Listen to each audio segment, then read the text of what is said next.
with recovery, it's not like, oh, I'm better than somebody else. It's like I'm better than the version of myself that I was yesterday. For me, it was just like, oh, I just need to manage my like drinking. And I'm just like, if I even have to do this, like it's a problem. If you're talking about it being a problem, it probably is a problem. Anytime somebody would tell me like I couldn't do something, or like I'm a competitive person, so you say, oh, you can't do that, it's not possible, I'm just like, well, I'm gonna try. Watch me do it. Yeah. To fail and you don't try, then you'll never know. Being a loser is just like, failing and not getting back up.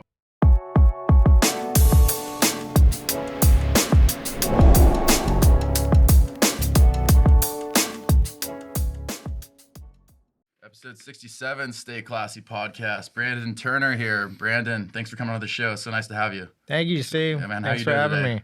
I'm good. Yeah. Little in San Diego right now, it's not too sunny. It's been windy and rainy. Pretty whack, yeah. We had a big day of rain on Tuesday, right? Mm-hmm. What's it? Thursday? Yeah. So we had a big day of rain on Tuesday, some on Monday. Yesterday was kind of on and off, and today it's looking like maybe we'll get somewhat of a clear day, but still pretty blustery out there. But yeah, Brandon Turner, professional skateboarder. He's also the head of Westside Recovery, which we're going to talk about a bit. An organization that helps with a lot of addiction recovery programs and getting people back on their feet. He's involved in various philanthropy causes, but he's a very famous skateboarder, not just in San Diego, but all over the place. And we're going to get into the skateboarding accomplishments. I want to hear about some of the stuff that you did over the course of your career with like the different tricks. We were just talking about the switch hard flip. Oh, yeah. Yeah, Absolutely. and how and that was in 2020 when you essentially popularized that trick, and you did it in a place where it hadn't been done before.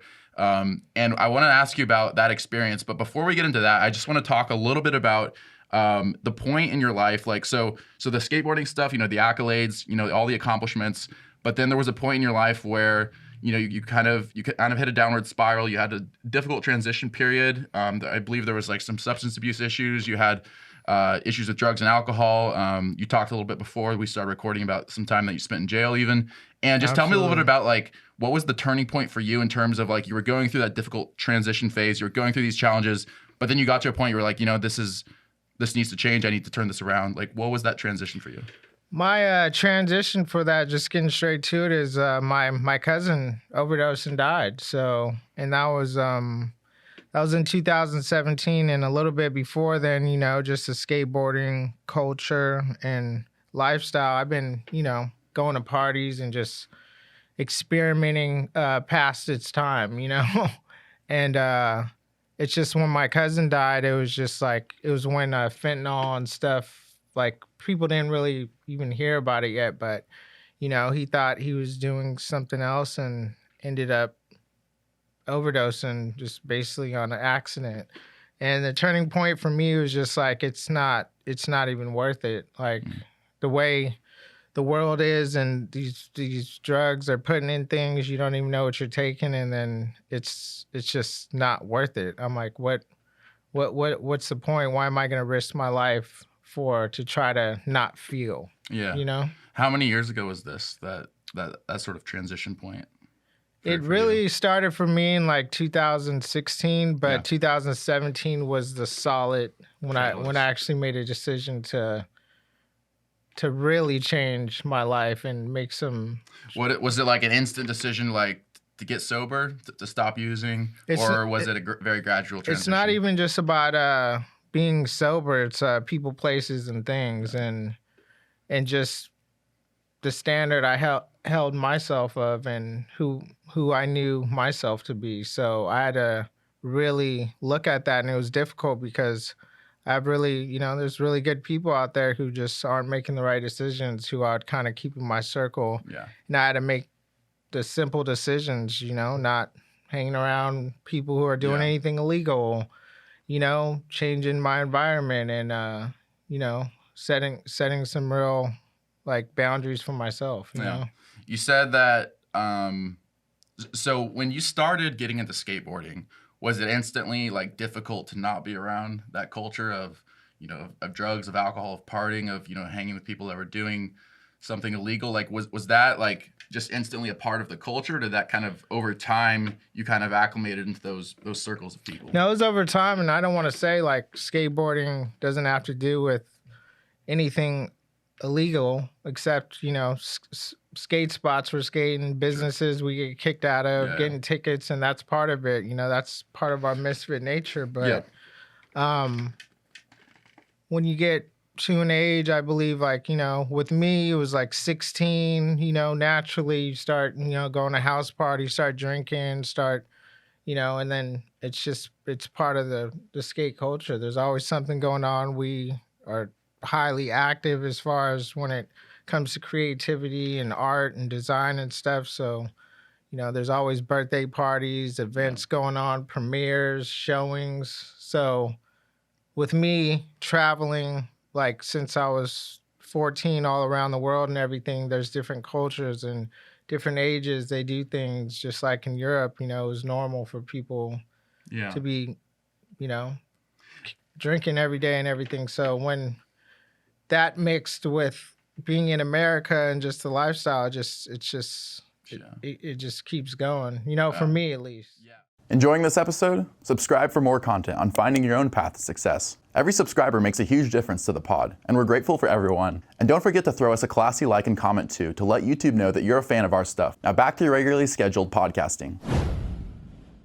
And what was the point too where like, so you stopped hanging around those people, you stopped associating yourself with that part of the lifestyle, but then there was also a point where not only did you change personally, but you're like, hey, I want to take this further. I want to help other people get sober. I want to help other people leave that lifestyle, help people get clean. And then you founded Westside Recovery. Tell me about like that transition to where it was like not just about your recovery and your personal growth, but it was like, man, I want to make an impact. I want to use my platform. Well, when I made the decision myself, and was able to get out of my ego and my traumas and my own mental health setbacks, it was really difficult. It's like I had a lot of limiting beliefs that I was set on of who I thought I was and things that were attached to my identity, like drinking, mainly like going out and being social, like drinking was always attached. So that was my identity. And I was just like, how did this happen? How is this my identity? Yeah. I thought about being without, having some wine or drinking, and, I enjoyed it. And I was just like, it was hard for me to imagine it without it ever again. And that's kind of what scared me. So, I had somebody, help me. I went through the 12 steps of, Alcoholics Anonymous with someone that I didn't believe in too. At the time, it wasn't for me. I was just like, I thought I was different. And I really just did it to, kind of appease other people just to say I did it. But it really changed my whole life and perspective on everything. And part of it is helping other people. So I felt like I can do it on a larger scale. And I felt people who went through the same thing as me in my industry and arts and music probably struggle with getting out of their ego too and feeling like they can get help. Yeah. I'm curious, when you started to change your life, like completely, you stopped using, stopped drinking, like when you started to change your life, and I'm sure that it took a while for people to kind of notice that, like, hey, something's different about you, like something's changing about you. But did you have other people from like the industry, from the culture, sort of reach out and be like, hey, like what happened, man? Like, and like people who like wanted to make changes themselves. Did you ever have experiences like that where people who were in that lifestyle, now that they saw you and the role model that you exemplified, they wanted to undergo that kind of change? Yeah, absolutely. So at first, when you've lived a certain way and for so long and your identity is attached to something, it takes a while to like, with relationships, like for one, like gaining trust with like my family or certain people, like it takes time. And the people who I used to be around and hang around with, like, it's they don't believe it at first. They're just like, oh, this is a phase. But eventually, like pretty fast, friends and other people would reach out trying to do the same thing, trying to like, hey, I'm trying to change my life. This is a problem, this and that. So the relatability comes in, and that's a whole different community, I feel like all it takes, like, correct me if I'm wrong, but it's like in any culture, whether it's skating or any industry, it just takes like sort of one person in maybe a position of a role model or a leadership to stand up and actually show that there's like a different path forward, that like break that collective mindset of like, this is how it has to be. You know, it has to be drugs, it has to be party, it has to be alcohol, but like there's like a different kind of lifestyle that can be lived while you're still doing the art, while you're still like a leader in the industry. And it takes kind of one person stepping forward to change like a whole community like that. Yes. And that seems kind of like what you are and like what your story became. Yes, absolutely. And I'm really, proud of that, because it wasn't easy.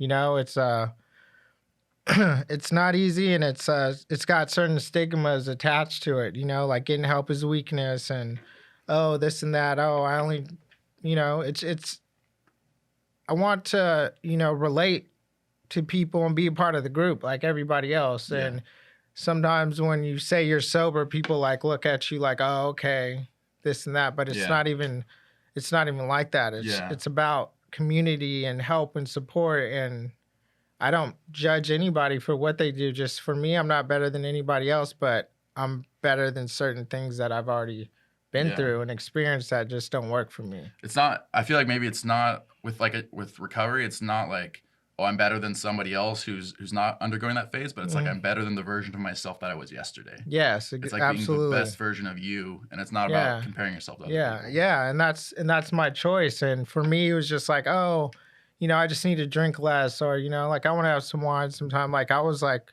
really investing a lot of time of like trying to manage my like drinking, and I'm just like, if I even have to do this, like it's a problem for me. Like this is crazy. If it has to like kind of haunt you like that, you already know. If I'm talking about it being a problem, or if you're talking about it being a problem, it probably is a problem. Yeah.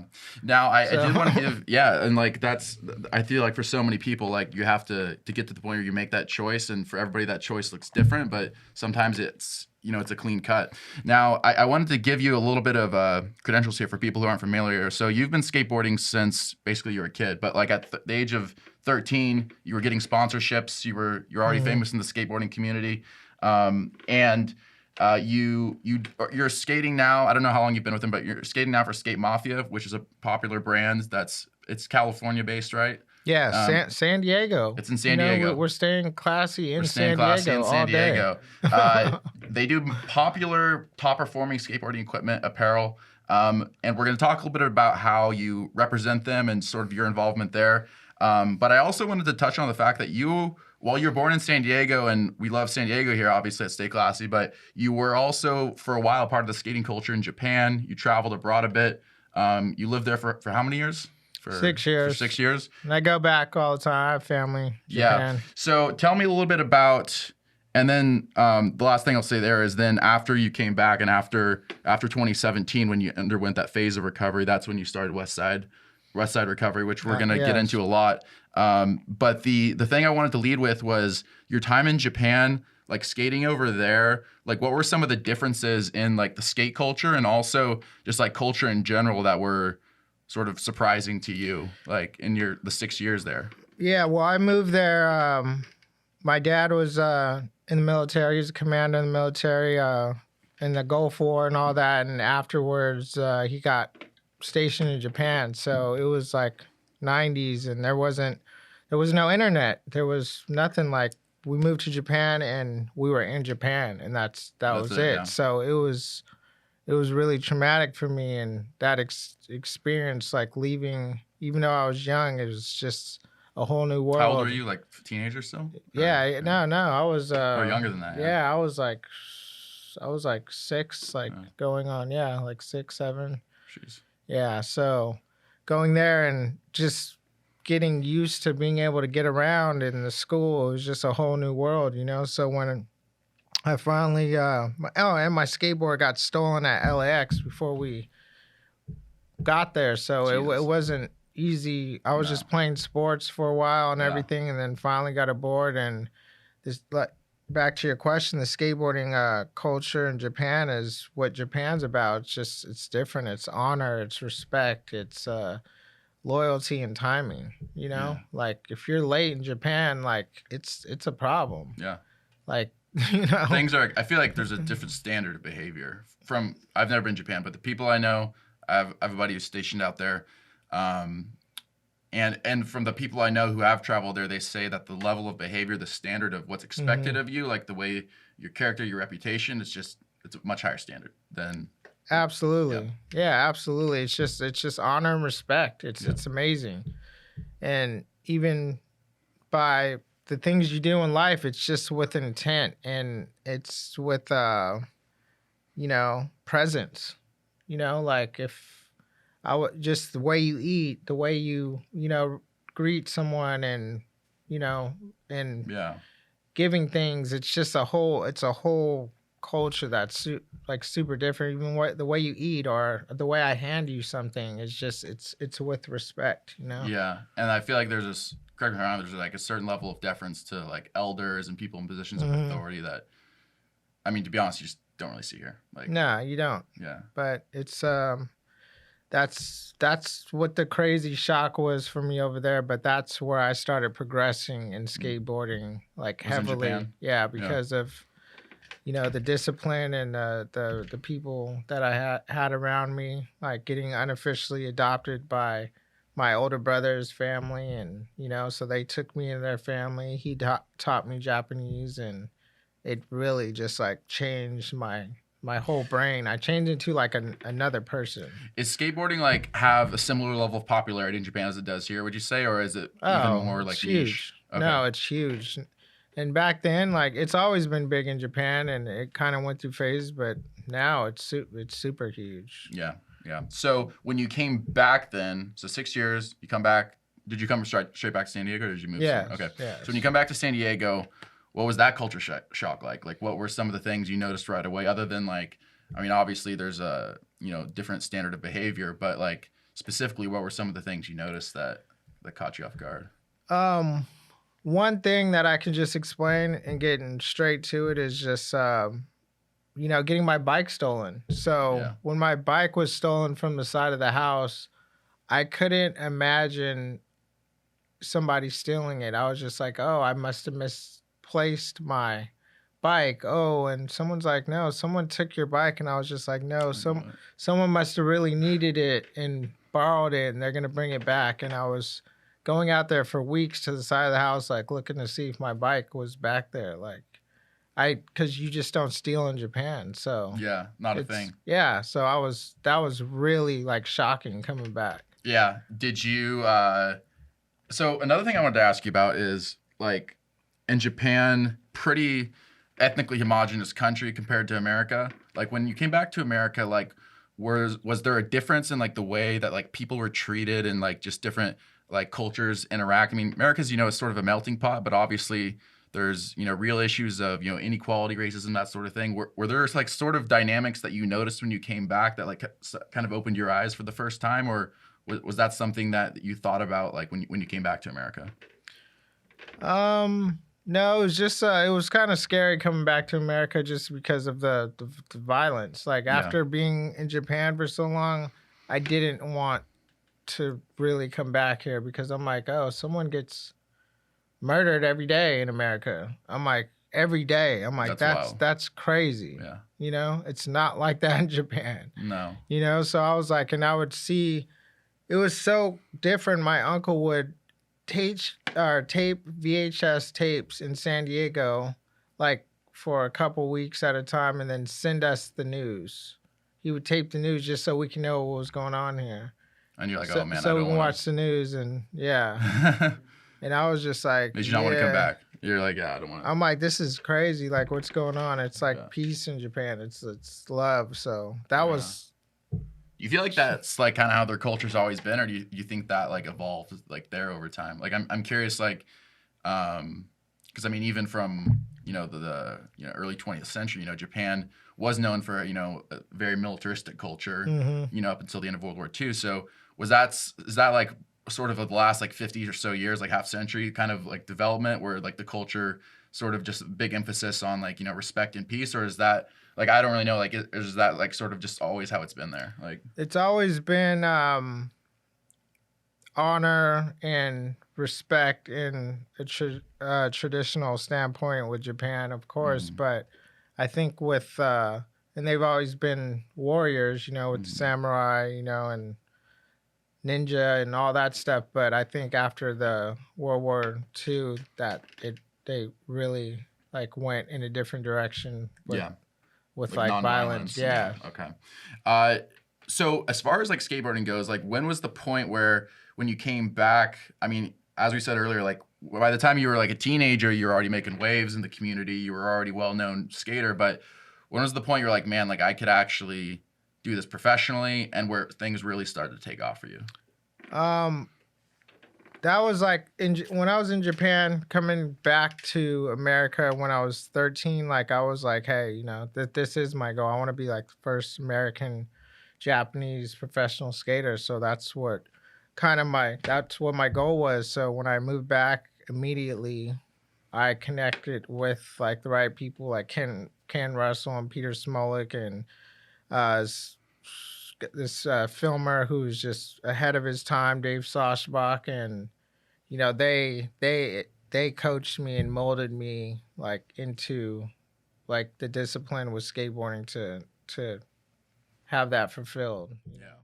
Did you subscribe yet? If you like our content, it's the easiest way to support the pod. Hit the subscribe button on the bottom right and keep it classy. What about like, what was like the first like big like competition or event that you came out on top where it was like, man, like that started to open the door for you? I believe I was like 15 or 16. I went to this contest in this big contest. It's an amateur contest, but it's like the Olympics of skateboarding, if you were to say it. Yeah.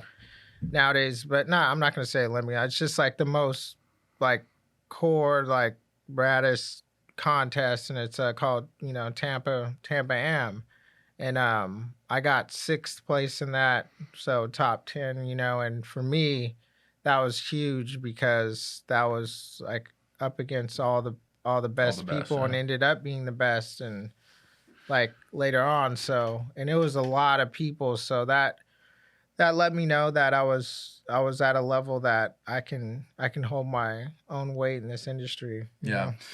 Now the thing is, like with skateboarding, I feel like with any sport, with anything, whether I mean from golf to professional football, like all the different kinds of sports, like there's a very, very select few that go pro, obviously, in any kind of sport, do it professionally, successfully.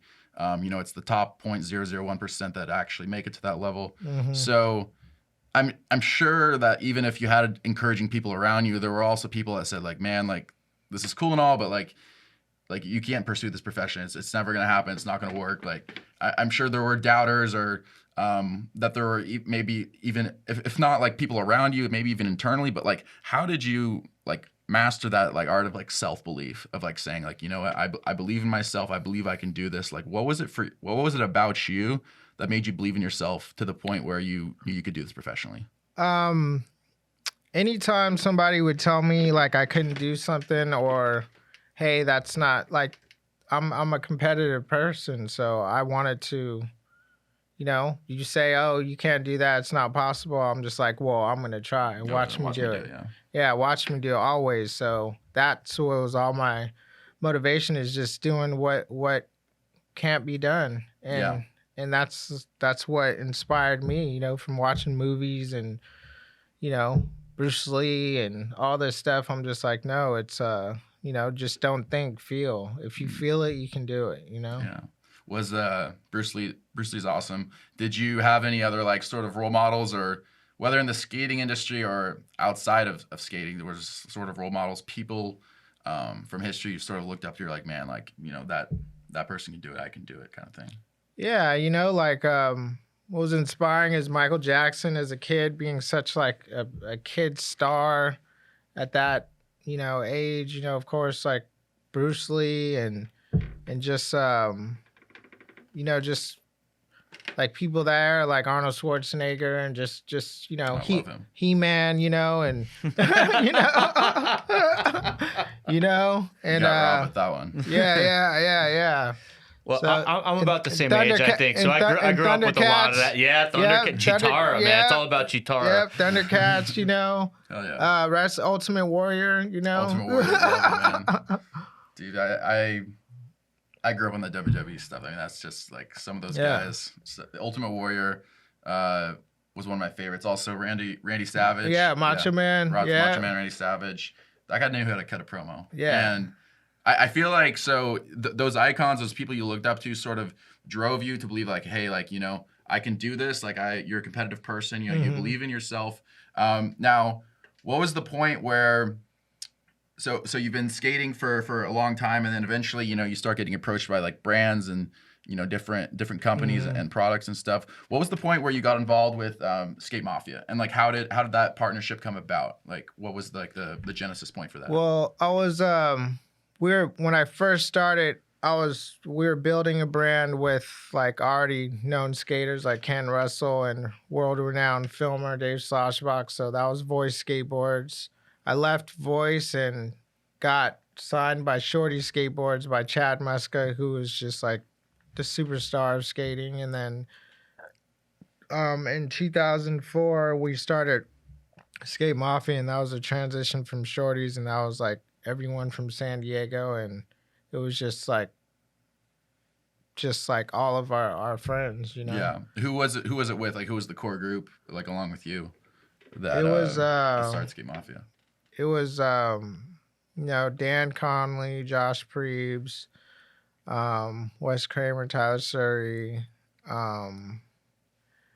Kellen James, Jamie Palomar, Laurel Gray, and Jimmy Cow. That's like, it was like full team, but it went in sections. Yeah, varies over time. Yeah, it went in sections. Oh, and Peter Smollett. Can't forget about him. Yeah, I feel like there's always like people who come and go, and there's like also like sort of those core band members, as it were. But what was the point where you got to like with Skate Mafia is like, okay, like things really started to take off, where you really started to see success, and like why did that happen? Like what led to that success with the brand? With Skate Mafia? Yeah, like when was the point where like you guys started it? It's like the core group, but then like Skate Mafia becomes bigger than just you, than just the people you're with. It becomes like, you know, a well-known brand, that it becomes like something that, you know, people all over the world can the Am recognize. video, well, with Skate Mafia Saturdays, so on YouTube, we had like every Saturday we had edits, and kind of like started that before like Instagram Reels and all that, you know, like every Saturday. Dan Conley was a genius, and, you know, going out skating all week and having an edit every Saturday out.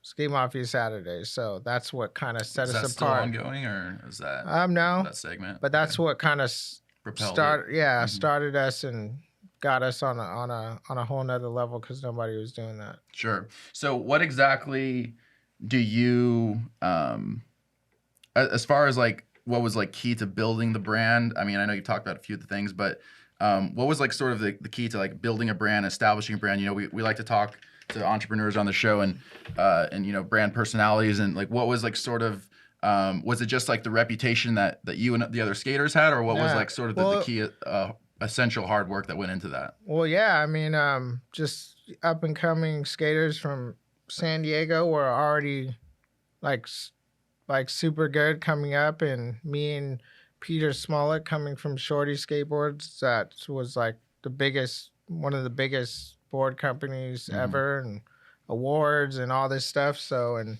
Peter Smollett was a big part of that, because he's one of the best people in the world, and I was his apprentice. So, yeah, it's just that's kind of like how it unfolded, you know, and from the dirt, you know, like making shirts, making a few shirts at a time, making a few boards at a time, and just growing like that until eventually finally we got like a distribution deal. What do you think is like, what makes a brand strong? Like what in particular makes, because, you know, a lot of people start stuff like that, it doesn't necessarily always take off. Like what do you think is like key to a brand being successful and standing out from the pack?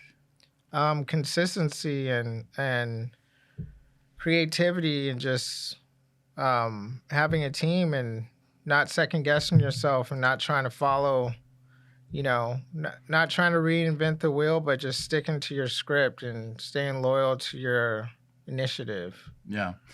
I was thinking like when we were doing this interview, it's like interesting because as I said, we have on entrepreneurs, we have on, people from different sports and that sort of thing.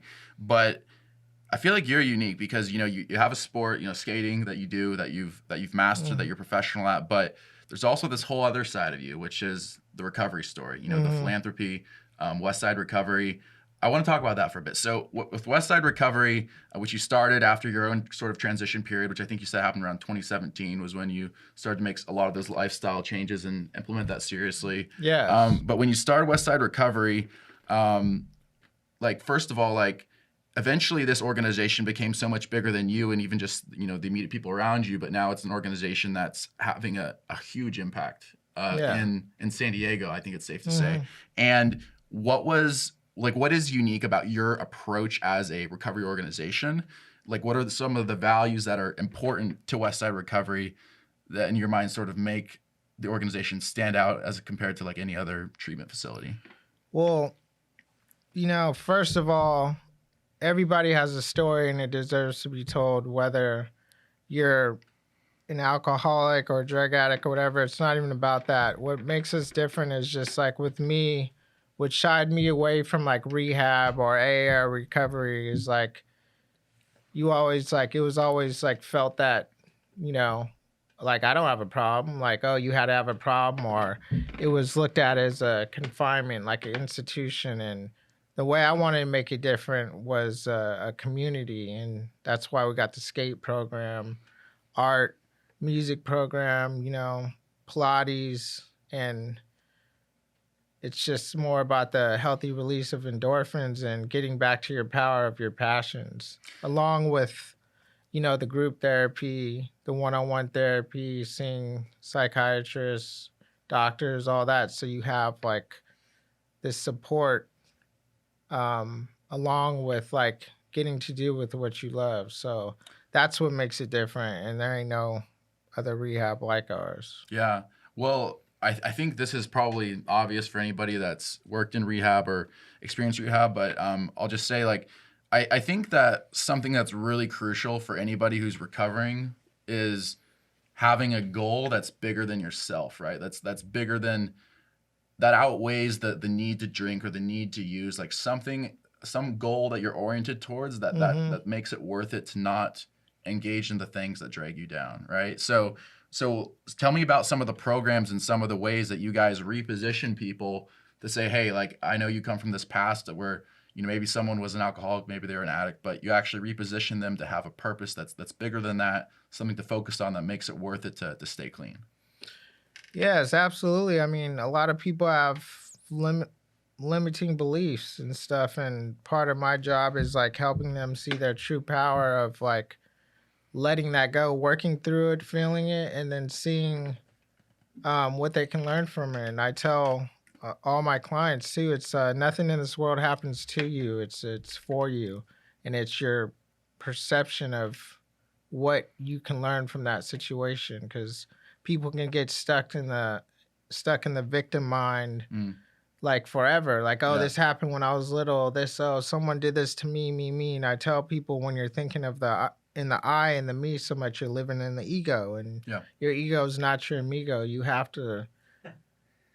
to really look at your experiences in life and realize and know that they're happening not to you but for you, and what you can learn from that experience. Yeah, I like that. It was your ego's not your amigo. Is that yes, how you say? Yes. So for somebody who's in that victim mindset, you have to tell them hey, you actually have control over your life. Your decisions are your own. You have free will, and you have the ability to change your life despite the things that happened to you, despite the trauma, despite the circumstances, whether it was in your childhood. But you actually have power to act now, to turn things in a different direction.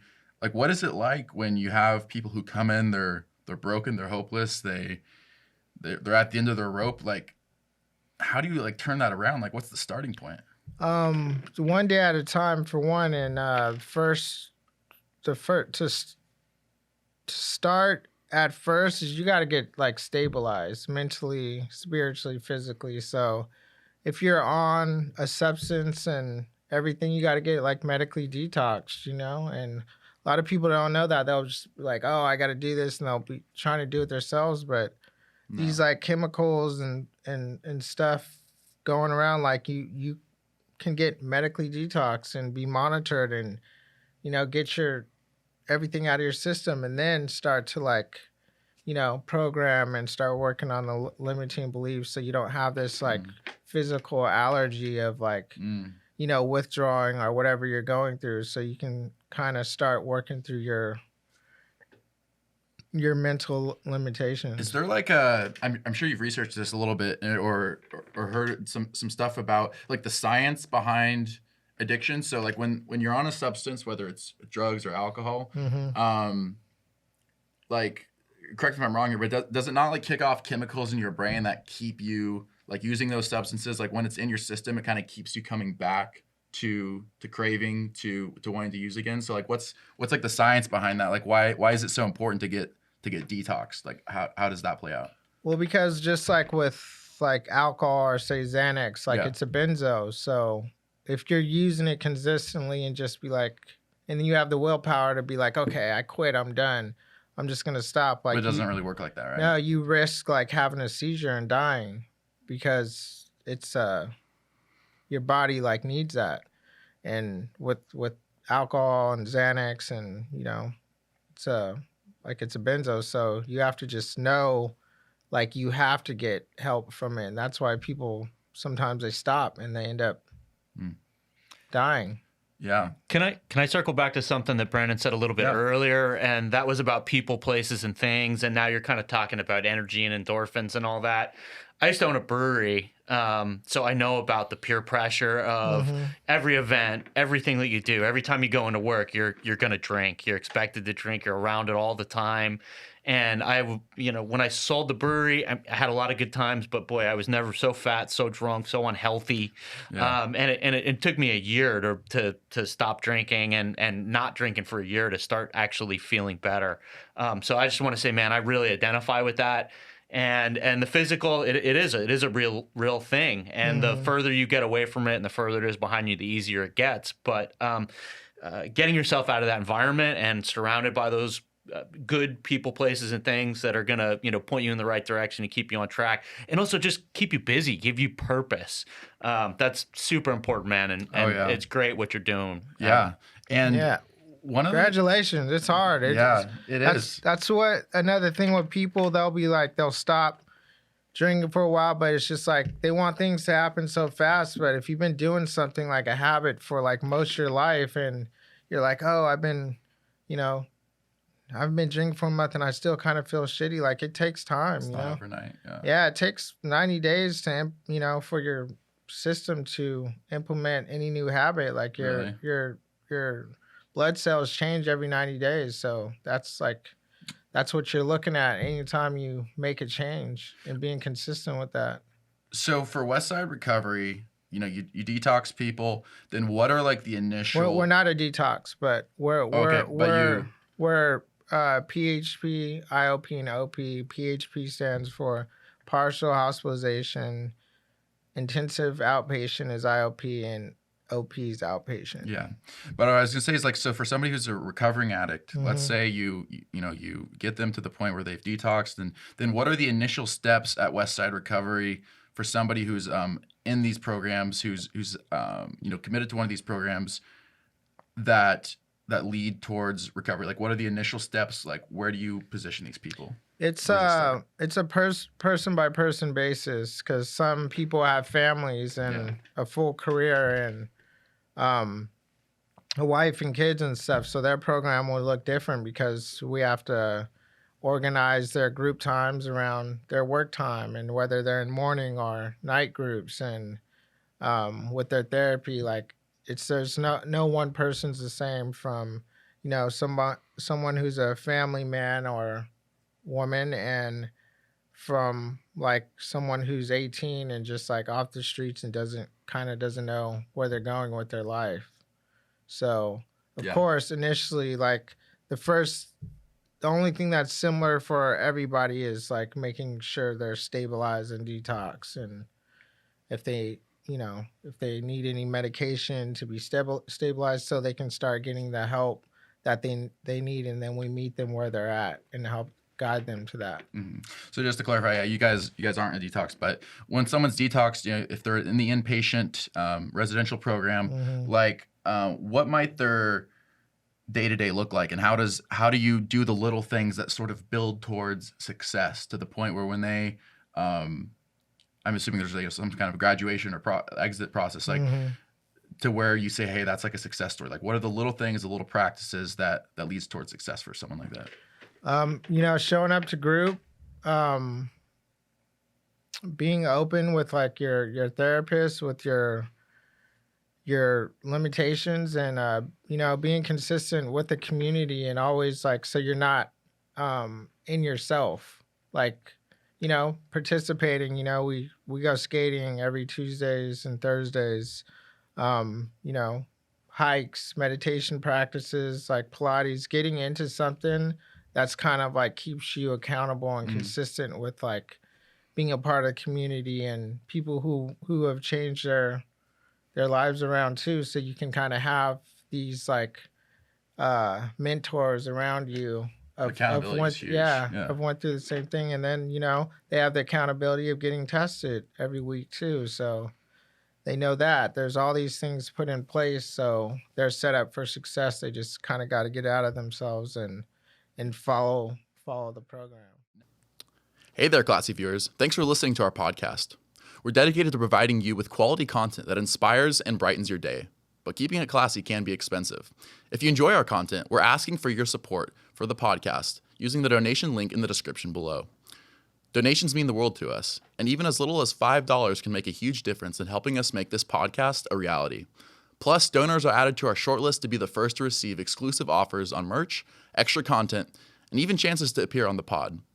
Anything you can give would truly be appreciated. Now get back to enjoying the rest of the podcast, and as always, stay classy. Now, as the person who founded the organization, but also as somebody who experienced this process yourself, what was it about your own past, your own unique experiences that sort of influenced your approach to recovery? Because as you said, there's nobody like you guys. There's nobody who does exactly what you do at Westside Recovery. So what was it about your past and your experiences, something that happened in your life, or a series of experiences that influence how you handle treatment? The skateboarding culture, and just using that, my motto of like skateboarding is just like life. People are scared to get on a skateboard because they're scared of falling, but skateboarding is just like life. Like, it's not if you're gonna fall, it's when you're gonna fall. And it's not about that, it's about what you're gonna do when you pick yourself back up, and what you learn from that. And that's just like life. Like, skateboarding weeds out the quitters, for one, because you're gonna, and my boy Brandon Novak always says that, but you're gonna fail all the time. So the good thing with this approach with skating is like, it teaches you how to fail and be okay with that and learn from that experience. And that's just like life. Like, it's about when you fall, people are so worried about failing or trying something new or taking risk in their life because they're worried about being a failure. But everybody's a failure. That's the same that failure is the antidote to success. And people, I can say that, but when you're living in that, people seem to miss that. Like, it's a good thing if you fail, because now you have something to learn from. There's no success without failure. Yeah, exactly. No. The most successful people in the world, how many times they fail?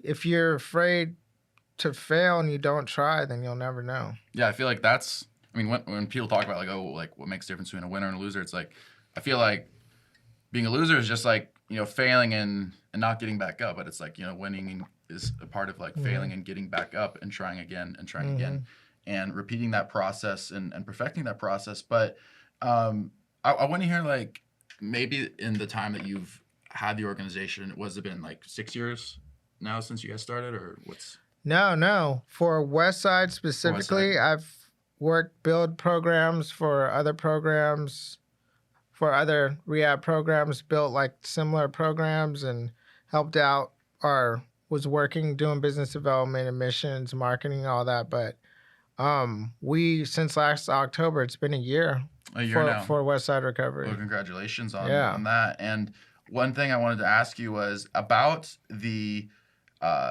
people who come through. I'm sure you've seen lots of stories, lots of different people. I know everybody's different, but are there any stories, and you don't have to use names or anything, but are there any stories you can tell of maybe somebody who entered, who was struggling, who was dealing with an addiction in a challenging place in life, that left the program, or came out with a much more successful mindset and approach? And what was that process like for you to sort of see that unfold from your perspective? It's amazing. It's super fulfilling to see somebody come in with a negative outlook in life and then leave there with their power and their intention of their goals and aspirations, and actually taking the steps to like do that and using their resources and community to lift them up to get to where they want to go. So it's amazing. Yeah. You know? Are there any was there anybody who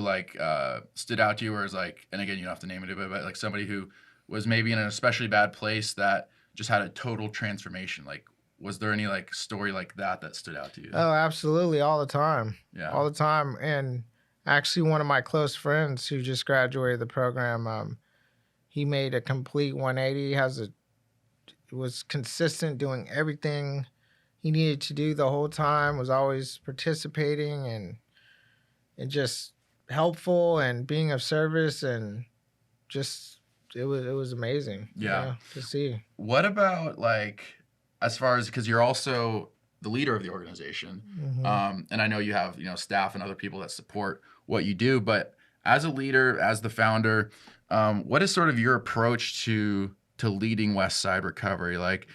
With the staff, with the other people that support what you do, what is your approach to setting example and leading them and exemplifying the values that you're trying to instill in recovering addicts and people that are trying to change their lives? How do you start with those values, with just the way you engage with your staff and with the people around you? Just with the solution, and the solution is through the steps of Alcoholics Anonymous. We're a 12-step basis program, and even for people who don't have a problem with drugs or alcohol, there's this 12 steps for sober people too. It's just an amazing spiritual awakening process. So I use those values and with community service and communication to run the program. So it's pretty simple, and we call it living in the solution. How large is your team? How many people do you guys have? Believe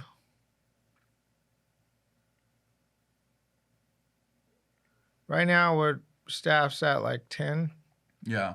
Yeah, And including actually 11 with the therapists, case manager, techs, and doctors, and medical director. And how many people are in the inpatient facility versus the outpatient, roughly? Right now we're just moving and we're growing, so it's about right now it's 12, 15. Okay. So we're keeping it. We're not going more than it's specifically tailored. I mean, it's for everybody, of course, but we're expanding now that we're moving to a bigger facility. But at first, I wanted to be able to work with everybody individually. Sure. I know every story is different. Every individual's path to recovery is different. But how long would it typically take, let's say, on average, for somebody to start with the program after they've already detoxed, but to start with Westside Recovery and then to successfully exit the program? What's a timeline like that look like? I would recommend 90 days. 90 days. Like I said, because of implementing a new habit, and just if you've done something for so long, some people just 30 days. 30 days, you're gonna just start feeling different, start feeling everything leaving your system, Yeah. So, you mean the physical substances, or you mean just the the physical substances, it's just 30 days is really new, you're just starting to I would recommend at least 90 days of consistent programming. Yeah. Now, What is like the future of this organization look like to you? I mean, obviously, you guys are doing great work. You want to keep doing what you're doing. Is there anything in the future down the horizon where you're like, man, like I would love to expand in a certain way, or maybe it's just bringing in more patients, but like, what does the future of Westside look like to you? Oh, right now we're in our second phase, and then the third phase, and this is like expanding bigger. In the third phase, I want to have like a training facility, like something that is, skate park, gym, meditation, all Reiki, all types of like. I want to have like a compound of a wellness center basically with the skate park, and have the therapy attached to that, and just have a resource center. Sure. That's my goal. That's a great goal, because I feel like what you're already doing is great, but then to expand in that way, like how many more people can you help at that point? Absolutely. It's just the value is exponential, the impact you're going to have on the community. I just want to have like a solid community that even people who don't struggle with substances, there's a place that they can come and be around a positive environment and do some cool stuff and be creative. Now, for somebody maybe who let's say was listening to this and like, maybe in a position of addiction, or they know someone who is, oftentimes in the course of addiction, you're in a very dark place mentally, and you might not be in a position to recognize you need help, or you might think that you're beyond help. Like, what would you say to somebody who's struggling, who's, down on their luck, and who doesn't think that there's someone that can see recovery through to the very end? Like, what would you say to someone like that? I would say that everybody struggling usually feels like they're the only one going through it. I mean, every time anyone's going through anything, they feel like their situation's unique, and it's not. And you just have to pick up the phone and call someone who who cares about you, and just, or if you don't have anyone to call, look online and just call a hotline, or you just have to reach out. The first step is calling or asking for help.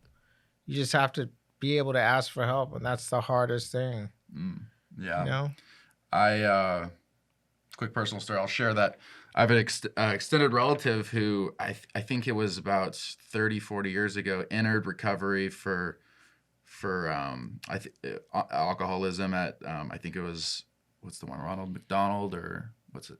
McDonald House. McDonald House, yeah. House. And he, the first thing they asked him was like, can you admit that you have a problem? And he couldn't do that. He just, is that generally the hardest part? You feel like it's just admitting, or is it something else that like keeps people from getting help? Because people think admitting they have a problem is weakness. It's just that stigma, and that's the whole thing that I'm trying to do is remove these stigmas that getting help is weakness, or if you have a problem, because you feel singled out. You feel like something's wrong with you, but it's not. Like, we all have had a problem with something. We all, like, life is hard. We've all had struggles, like, even if it's not with some substances, like mental health, like whether like losing someone or anything that happens in life. Like, we've all been through struggles and have had a problem with someone, something, or somewhere. Yeah, but everybody's in denial about something, right? Yeah, and exactly. Maybe it's your weight, maybe it's your cholesterol, or maybe it's your addiction to whatever. And you can't force somebody to get clean. They have to want to get clean. You can send them to detox, you can send them to rehab, but if they're not ready to get right and they can't admit that it's time and that they have a problem, they're never going to get clean. They're just going to end up right back there. Yeah. And you're absolutely right. Like, people have to make the decision for themselves. Like, I had a bunch of people around me who were supportive and a lot of good mentors. There was nothing that they could say that until I made the decision for myself. Like, that's just what it was. Like, I had to make the decision. I had to be done. I had to want to change. And for you, it was when your cousin passed away, I think you said. It was sort of when you really made the decision. Was that sort of an identity decision of like, for a change of identity of I'm no longer a drinker, I'm no longer a user? Was that like a whole shift of identity for you, or was it very gradual? It was an ego thing. It was really simple. I was like drinking some wine, and I think, I was feeling good and about to go out, and, I think took some took some mushrooms. I was feeling really good, you know, and about to go out, and I looked in the mirror, and I just thought to myself, I was like, with this stuff going around and people just dropping, dying, because I did that. I was partying recreationally, so I was like, wow, I'm like, if I go out there and die from something, this is all I'll be remembered for. I'm like, nothing else. Like, if this happens like this, thinking about my cousin, I'm like, that's all he's remembered for. He OD'd. That's it. And I was just like, so it was an ego thing for me. Then I was like, I'm not going out like that. Yeah. So I'm like, you know. Yeah, Like, that's not what you want to be remembered for. Yeah, and that's no, not at all. who you are ultimately. And what and I know it's a big life thing, but like, is there something like in terms of what you're doing with Westside Recovery, what you plan to do, like something definitive that you want to be remembered for, whether it's skateboarding or outside of skateboarding, like something that's legacy defining for you? Like, what is it that you want when people think of Brandon Turner? Like, what do you want people to acknowledge about you? Brandon Turner, the skateboarder, the musician, and the person of service. Yeah.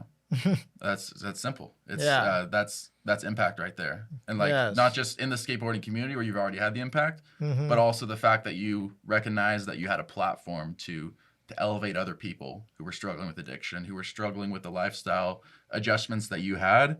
That was a choice by you to use your platform that way. And I think that's Yes. something a lot of people have a lot of respect for. Thank you. What about in closing, I just want to ask, like, I feel like there's so many misunderstandings, misconceptions about addiction, about recovery. Like, what are some of the misconceptions and misunderstandings that you sort of have to dispel and constantly break in the course of your work? Like, what does that look like for you? It's just it's tricky. It's tricky. It's baffling, and addiction is real sneaky, and it's you know how I know somebody is like going to relapse or whatever. I never understood that. Like, I'm like, it's because it's relapse behavior. It's like doing the things that you used to do when you were an addict, you know. And I tell people all the time, they're like, oh, I just want to be normal and go to the bar. It's just like, and I tell people all the time, if you have a problem with alcohol or whatever, you hang out in the barbershop, you're going to get a haircut. You know, it's just like, It's the way it is. yeah, change your environment and don't be afraid of change. Like, I tell people all the time, like, it's not going anywhere. You know, you're not missing out on anything. Like, but you might be missing out on something else, you know? And it's just it's really difficult. Addiction is hard. It plays tricks on you, you know. It's the only disease that makes you think that you don't have it. Well, it's like you want the thing that hurts you the most. Yeah. It's like addiction is the only disease that convinces you don't have it. It's wild. Yeah, that's pretty much the definition right there. Mhm.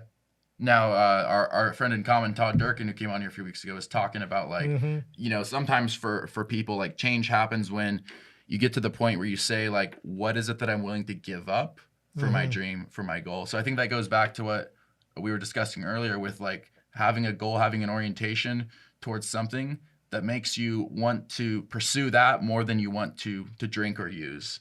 I feel like that's got to be part of it, right? Like that goal orientation. Yes, absolutely. There's never something for nothing. You know, if you want something, you not necessarily don't have to give something up, but you have to make space. Yeah. You know, so if you really want something and you have the determination and you want make the decision through faith, love, and action, then you just realize if something's not empowering you, it's disempowering you. And that's what, anytime I have a tough decision, I just look at it that way. It's like, is this empowering me or disempowering me? Yeah. Yeah. Did you, I mean, I feel like for you, like your goal, like has to do with like the impact that you're having on so many lives now, but like, was there a point for you where you're like, hey, like, I know like the stuff, there was a lot that you went through when your cousin passed away, but as far as was there a point where you thought about like a goal or something that you had in mind, or was like, man, like if I want to get here, like this has to stop? Like, was that like part of the thought process for you? Yes, absolutely. I knew if I doing the same thing, expecting a different result is insanity. And I was just like, I've done it for so long I knew where I wanted to be, but I knew my whole life, people, places, and things had to change. And one of the things was like, just happened to be alcohol and drugs. Like, my environment, not being around anyone who does anything illegal, which sounds simple enough to a normal person, but in my lifestyle, it's just like I know people who, was doing stuff in the streets, and then people who I love and are super good people I've known for a long time, but it's not good for, you are who you hang around with. Yeah. I was told that a long time ago, so I just had to just change, and it doesn't mean that I love you less or we're not friends. Just like I can love people from afar, and that's what I just looked at it. And some people's paths are different than mine. Yeah, it's like I don't necessarily do what you do. I don't necessarily engage in the behaviors you engage in, but I still love you. I still value you as a human being, even as a friend. Mm-hmm. Like you can do that, right? You can have that space.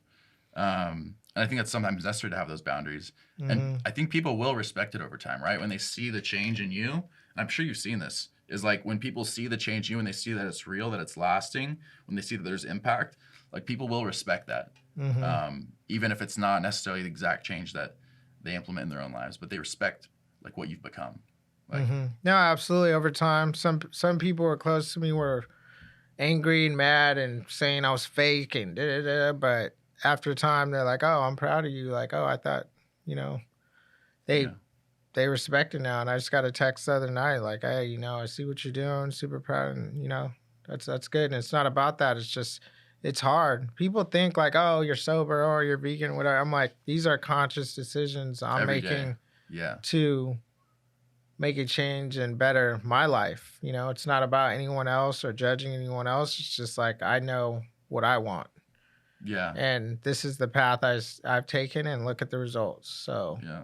And the results speak for themselves. The impact Yeah. speaks for itself. Mm-hmm. And for people, as we close, like for people who are interested in what you do, who are interested in Westside Recovery, like if someone's listening, it's like, man, I want to get involved or I want to help or support, like how can people do that? How can people get involved in helping?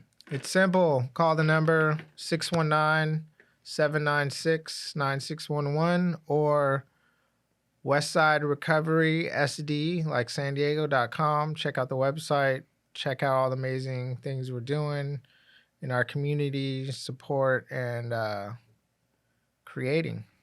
That was westsiderecoverysd.com? Yes. Okay. And then if you just want to like quickly close us, like what is you already talked about a little bit like the organization moving forward, some of the plans you have, some of the programs you have, but if anybody's like interested in getting involved in needing treatment themselves, or maybe somebody they know, like how does that process start? Like what does that look like? Just picking up the phone and calling that number, and we can help direct you. Even if I can't help you, then I have relationships with other people that if you're not in San Diego and you're somewhere, we got connections worldwide. So yeah, absolutely. And no, I think it goes without saying, but like I'll just say, like no one's beyond help. Like even in the the very grips of addiction, like that's where you meet people. That's where you empower people. Is like that's like why Westside Recovery exists, right? So someone's like, oh, like, so it's not gonna work. Like there's no hope. Like that's not true. That's not what you guys are. Even with not addiction, people are like, oh, okay, sounds good, but people struggle with different things and probably don't have substance abuse issues, and that's why like I have mentor program too that's aside from Westside Recovery. Like I mentor people, business owners, people working just who need support and community and different ways of looking at things. So everybody's got something, right? Yeah. So I do that too, and just try to be of service the best way I know how. And I learn a lot too. The more people I work with, the more I learn. Yeah. The more experience I get to be able to compare and elevate. I think a lot of times too, like even if it's not a substance, we are maybe addicted to a behavior or a pattern of behavior that is destructive to us. So Absolutely. it doesn't have to be like drugs or alcohol. I mean, it often is, but it's not. But Yeah. for some of the people you mentioned, I'm sure there's other patterns of behavior and stuff that has to be corrected in some way. Absolutely, all the time, even with myself, like falling off with my sleeping because I'm busy up doing so much, but Yeah. sleep is really important. And I have to that's something that I struggle with that I have to check myself on constantly. Yeah, sleep's huge. My icon Kobe always preached about sleep, and it's yeah. I mean, it's like when you're not sleeping, when you're not like eating right, like the little things just really add up, man. They really bleed into the big things and the big accomplishments. 5:30 in the morning, the emails start coming in from this guy. Yeah, it's been up and at 'em lately. I like to get after it early, but man, dude, I could go on for hours about this stuff, but this is awesome. It's been so fun having you. Again, westsiderecoverysd.com. That's the website. Yes. People who people can donate or contribute or get involved. And it's not a nonprofit, so we can't accept donations. Oh, you can't accept donations. Okay, but people can get involved. Yeah, and they can. We do have a nonprofit though. What's how do people get involved with that? It's H37P. It's help. H37P. Yeah. Okay, and you guys have a Help. Portal. Yeah, we have a Okay. nonprofit through that, but people can reach out to me, directly and see how they can do with that. Yeah, absolutely. So. Do you and also for people who are like interested in volunteer or who are interested in like recommending somebody, what was the number again one more time for 619-796-9611 and get you started all right, awesome. your journey back to your true power. We love that. We're all about that here. This has been another episode of the Stay Classy podcast. Brandon, thanks so much for coming on, man. Pleasure to have you. Really enjoyed this. Thank you. We'll do it again. Appreciate you. Yeah, and catch everyone next time. And that's a wrap, guys. This has been another recorded episode of Stay Classy podcast with your host, Steve Wire. Thanks so much for tuning in. And as always, you can find all of our content at our website at stayclassypod.com. And thanks to our production sponsor and partner, MaxLux Media. You can find them at maxluxmedia.com. Don't forget to like and subscribe to our channel on YouTube. Every subscription helps and goes a long way towards ensuring that we can continue to produce content for viewers like yourself. Thanks so much. Stay classy.